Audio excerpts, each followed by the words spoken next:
انسان کے حق میں ہوگا، یعنی اگر کسی نے کلمہ طیبہ پڑھ لیا اور اس کے تقاضوں کو سمجھ گیا اور سمجھ کر اس نے اس کے تقاضوں پر عمل کیا تو یہ ایک کلمہ کافی ہے، اس کی تمام یعنی زندگی کو کامیابی کے لیے ایک کلمہ کافی ہے۔ حضور صلی اللہ علیہ وسلم نے ارشاد فرمایا کہ قولوا لا الہ الا اللہ تفلحوا، لا الہ الا اللہ کہہ دو اور تم کامیاب ہو جاؤ گے۔ پھر یہ بھی ارشاد فرمایا کہ من قال لا الہ الا اللہ فقد دخل الجنہ، جس نے کہہ دیا کہ لا الہ الا اللہ وہ جنت میں داخل ہو گیا۔ تو حقیقت بھی یہ ہے، لیکن کلمہ جو ہے زبان سے پڑھا جائے اور دل سے پڑھا جائے تو یہ دونوں الگ الگ یعنی معنی رکھتا ہے۔ کلمے کا مفہوم دل میں نہ ہو اور یقین نہ ہو دل میں تو پھر زبانی کلمے کا کوئی وزن نہیں ہے۔ اعوذ باللہ من الشیطان الرجیم، بسم اللہ الرحمن الرحیم، اللہم صلی علی سیدنا محمد معدن الجود والکرم وآلہ وسلم۔ سامعین و ناظرین اکرام، السلام علیکم ورحمۃ اللہ وبرکاتہ۔ آج کا ہمارا موضوع کلمہ طیبہ کا وزن، یعنی کتنا وزنی ہے۔ دیکھیں یہ کلمہ بنیادی طور پہ یعنی اس کے وزن کا کوئی اندازہ نہیں ہے، بہت وزنی ہے۔ اور لیکن کلمہ طیبہ کو پہلے سمجھنے کی ضرورت ہے، کیونکہ اگر ایک وزن ہوگا اس کا انسان کے حق میں ہوگا، یعنی اگر کسی نے کلمہ طیبہ پڑھ لیا اور اس کے تقاضوں کو سمجھ گیا اور سمجھ کر اس نے اس کے تقاضوں پر عمل کیا تو یہ ایک کلمہ کافی ہے، اس کی تمام یعنی زندگی کو کامیابی کے لیے ایک کلمہ کافی ہے۔ حضور صلی اللہ علیہ وسلم نے ارشاد فرمایا کہ قولوا لا الہ الا اللہ تفلحوا، لا الہ الا اللہ کہہ دو اور تم کامیاب ہو جاؤ گے۔ پھر یہ بھی ارشاد فرمایا کہ من قال لا الہ الا اللہ فقد دخل الجنہ، جس نے کہہ دیا کہ لا الہ الا اللہ وہ جنت میں داخل ہو گیا۔ تو حقیقت بھی یہ ہے، لیکن کلمہ جو ہے زبان سے پڑھا جائے اور دل سے پڑھا جائے تو یہ دونوں الگ الگ یعنی معنی رکھتا ہے۔ کلمے کا مفہوم دل میں نہ ہو اور یقین نہ ہو دل میں تو پھر زبانی کلمے کا کوئی وزن نہیں ہے۔ یہ بھی ایک وہ ہے نکتہ ہے۔ وہ شاعر نے کہا ہے نا کہ زباں سے کہہ بھی دیا لا الہ تو کیا حاصل، دل و نگاہ جو مسلمان نہیں تو کچھ بھی نہیں۔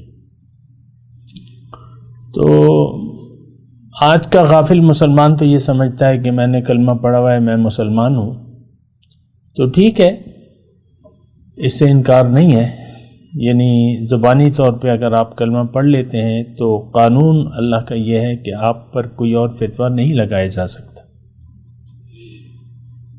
آپ کو مسلمان ہی سمجھا جائے گا۔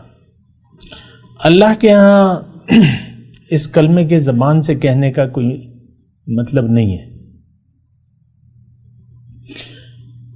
سورہ اعراف سورہ الحجرات کی آیت نمبر 14 ہے، قالت الاعراب آمنا قل لم تؤمنوا ولكن قولوا اسلمنا ولما يدخل الایمان فی قلوبکم۔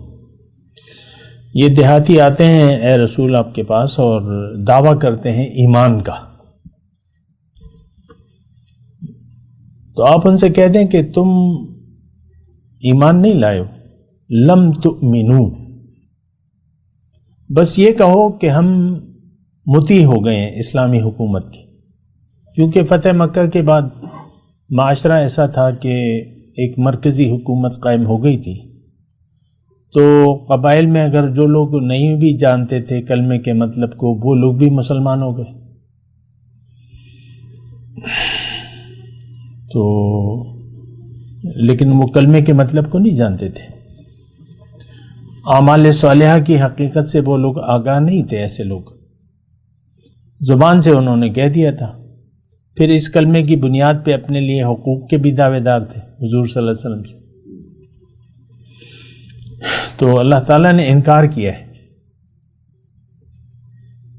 یہ ایک جگہ نہیں ہے قرآن میں, دوسری جگہ ہے یا ایھا الذین آمنوا آمنوا باللہ ورسولہ, اے ایمان والو صحیح مان لے آؤ اللہ پہ اور اس کے رسول پہ. تو دیکھیں اس میں نقطہ یہ ہے کہ اللہ تعالیٰ نے انسان کو پیدا فرمایا ہے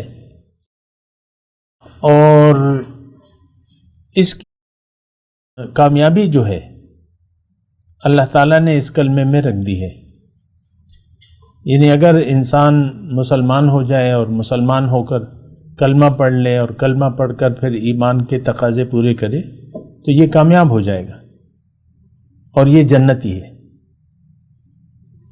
فقط دخل الجنہ, جنت میں داخل ہو جائے گا. تو اچھا تھوڑا سا اس کی میں تفصیل کروں گا. دیکھیں اللہ تعالیٰ نے اس کائنات کو بنایا ہے ہمارے لیے اور ہمیں دنیا کے لیے نہیں بنایا. ہمیں دنیا کے لیے نہیں بنایا, ہمیں اللہ تعالیٰ نے اپنے لیے بنایا. کتنی بڑی بات ہے. یعنی اس فقرے میں کتنی بڑی بات ہے نا. ہمیں اللہ تعالیٰ نے اپنے لیے بنایا ہے. ہم اگر کامیاب ہو گئے تو جنت میں اللہ تعالیٰ نے وہ نعمتیں رکھ دی ہیں. جنت میں کیا ہے؟ جنت ہے کیا؟ اللہ کا تقرب, اللہ کا دیدار اور اللہ سے ملاقات کی جگہ کا نام کیا ہے؟ جنت. اچھا اب یہ دنیا, یہ کائنات, یہ سب کچھ اللہ تعالیٰ نے میرے لیے آپ کے لیے بنایا ہے اور پھر ہمیں مجبور نہیں کیا. یہ بات بھی نوٹ کر لیں کہ ہمیں اللہ تعالیٰ نے مجبور نہیں کیا. جیسے کہ باقی تمام مخلوقات جو ہیں ایک مقصد کے لیے اللہ تعالیٰ نے پیدا کیے ہیں اور ان کو مجبور پیدا کیا گیا ہے اور وہ اپنی فطرت کے خلاف, اپنے پروگرام کے خلاف کر نہیں سکتے. گھوڑا جو ہے گوشت نہیں کھا سکتا. اسی طرح گھاس جو ہے وہ بلی نہیں کھاتی, وہ گوشت کھاتی ہے, اس طرح کی چیزیں کھاتی ہے. تو باقی مخلوقات مجبور ہیں. اب ہمارا اور اللہ کا معاملہ یہ ہے کہ یہ اس کا مقصد ہی کچھ یعنی بہت بلند مطلب مقصود ہے. اللہ کی ملاقات, اللہ کا دیدار اور اللہ کا تقرب. اس کی اس وقت تو ہم سوچ بھی نہیں سکتے نا کہ کتنی بڑی نعمت ہے یا نعمت عظمیٰ ہے, تو ہم سوچ بھی نہیں سکتے. یعنی مثال کے طور پہ اس وقت دنیا میں اگر آپ یہ کہیں کہ بھئی یہ ساری دنیا کا سونا, چاندی, ہیرے جواہرات ایک آدمی مالک بن جائے تو یہ تو ہم سوچ بھی نہیں سکتے.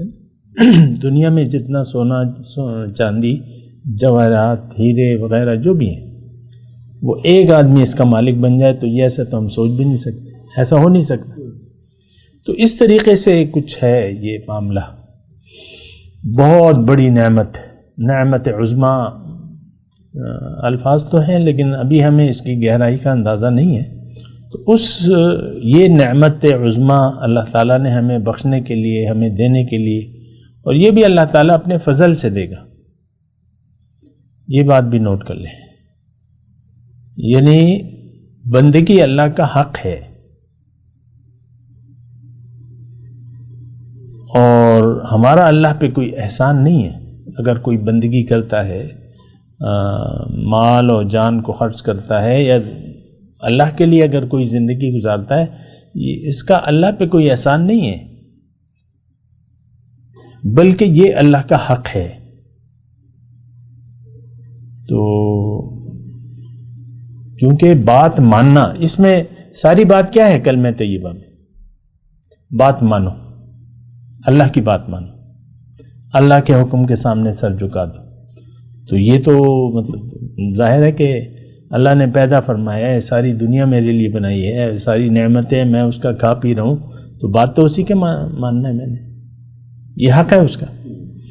جیسا کہ آپ کا دکان ہے یا کوئی ادارہ ہے، اس میں کوئی نوکر ہے، اس کو تنخواہ مل رہی ہے، ساری سہولیات مل رہی ہیں، اب باس کا کہنا تو لازمی مانے گا وہ، کیونکہ باس نے ساری یعنی جو کیا سہولیات ہیں بہرحال دنیا کی جو بھی ہے، اللہ تعالیٰ تو ہمیں ہر نعمت دے رہا ہے، بیمار ہوتے ہیں تو شفا وہ دیتے ہیں، اور ہماری رزق جو ہے وہ اللہ تعالیٰ نے اپنے ذمہ لیا ہوا ہے، کھانا پینا آرام۔ اب رات کو اگر آپ لیٹ جائیں اور نیند آپ کو نہ آئے اس رات کو، یہ تو اللہ تعالیٰ نے قرآن میں کہ اللہ یتوفی الانفس حین موتها والتی لم تمت تو فی منامہا، تو اللہ یہ نیند کا سسٹم جو ہے، اب دیکھیں رات کو 3 بجے اٹھیں 2 بجے اٹھیں، ساری خاموشی ہوتی ہے، سب لوگ سو رہے ہوتے ہیں، تو یہ کون سلاتا ہے؟ اللہ۔ تو اللہ تعالیٰ کی تو بڑی نعمتیں ہیں، اس کے بارے میں بات کرتے ہیں۔ وآخر دعوانا ان الحمدللہ رب العالمین۔ مولاي صل وسلم دائما ابدا على حبيبك خير الخلق كلهم